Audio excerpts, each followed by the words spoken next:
Lecture 1: Environmental Planning of Tourism Attractions. Tourism development requires environmental planning. Attractions must be designed to handle visitors without degrading the natural or cultural environment. For example, hiking trails in national parks need pathways and signage to reduce damage to vegetation. Resorts near beaches must manage waste so as not to pollute the ocean. Environmental planning involves assessing the carrying capacity of attractions, how many people a site can host before it suffers damage or loses its appeal. It also includes zoning, infrastructure provision, and policies for conservation. Nigeria's natural and cultural sites need comprehensive planning to ensure they remain attractive for future generations. Lecture 2: Investment in Tourism and the Private Sector. The private sector plays a major role in commercial recreation. Investors build hotels, resorts, theme parks, and entertainment centers. They take financial risks in anticipation of profit. Private investment brings innovation, efficiency, and marketing power. However, it also requires enabling environments such as stable government policies, security, good infrastructure, and access to financing. In Nigeria, opportunities for private investments in recreation are abundant, from beach resorts along the Atlantic coast to ecotourism lodges in forest regions. The challenge remains creating policies that encourage investors while protecting communities and the environment. Lecture 3: Public Sector Investments in Recreation. The public sector, mainly government, also invests in recreation and tourism. Unlike private investors, government investment is not primarily about profit but about social welfare, cultural preservation, and national development. Sources of public sector investment include government budgets, international aid, and loans from development banks. Types of investment include building public parks, maintaining museums, hosting cultural festivals, and improving infrastructure such as roads and airports that support tourism. The aims of public sector investment are: to promote national culture and heritage, to provide recreation for all social classes, not just the wealthy, to stimulate economic activity in tourism areas, to attract foreign visitors and foreign exchange. In Nigeria, the public sector has invested in national parks, cultural heritage sites, and tourism promotion campaigns. Lecture 4: Sources and Methods of Investment. Investment in tourism and recreation can come from multiple sources. Private investors, entrepreneurs, corporations, banks and financial institutions, government funding, international organizations, such as the World Bank or UN agencies, public-private partnerships, PPP. Methods of investment include direct ownership, building and operating facilities, joint ventures, or concession agreements where private companies operate public facilities under contract. The key is to create a balance between profitability for investors and accessibility for users. Lecture 5: Challenges of Investment in Nigeria. While opportunities abound, Nigeria faces challenges in commercial recreation investment. Poor infrastructure or roads, power, water supply. Security concerns in some regions.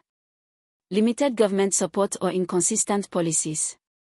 Lack of skilled workforce in hospitality and tourism management.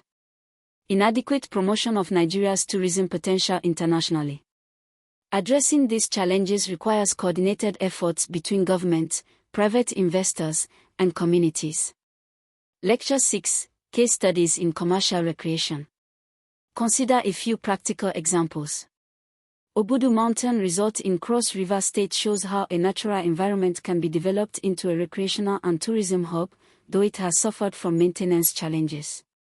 Nike Art Gallery in Lagos demonstrates how cultural heritage can be commercialized responsibly, attracting both locals and international visitors. Shopping malls and cinemas across Nigerian cities show how urban recreation markets are growing rapidly with private investment. These case studies underline both the potential and the gaps in Nigeria's commercial recreation sector. Lecture 7: Future Trends in Commercial Recreation. Global trends shaping recreation management include: ecotourism, focusing on nature and sustainability; digital leisure, streaming, virtual reality, online gaming.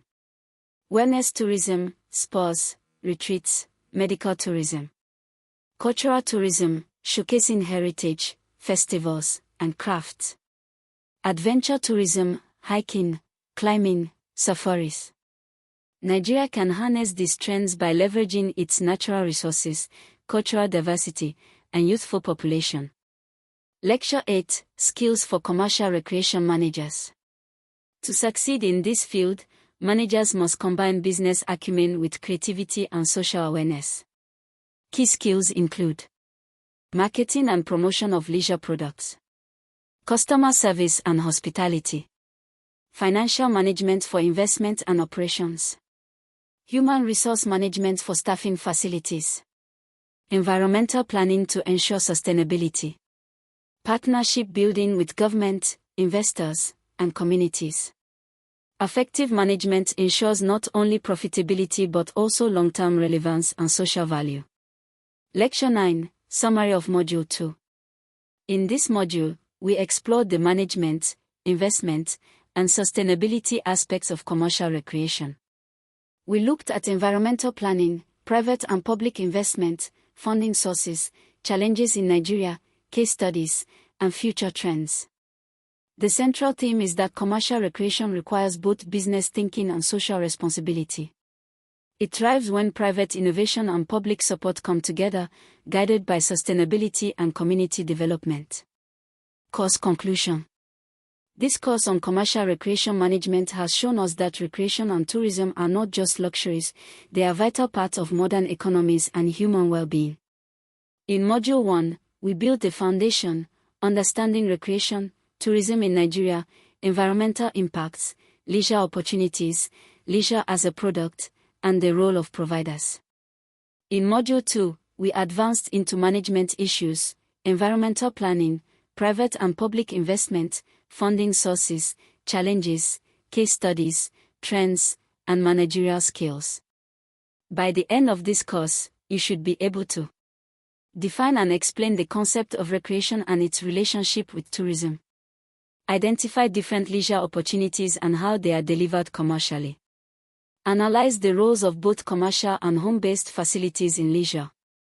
Understand the dynamics of private and public sector investments in tourism. Evaluate challenges and opportunities in Nigeria's commercial recreation sector. Recognize future trends and skills required for effective management.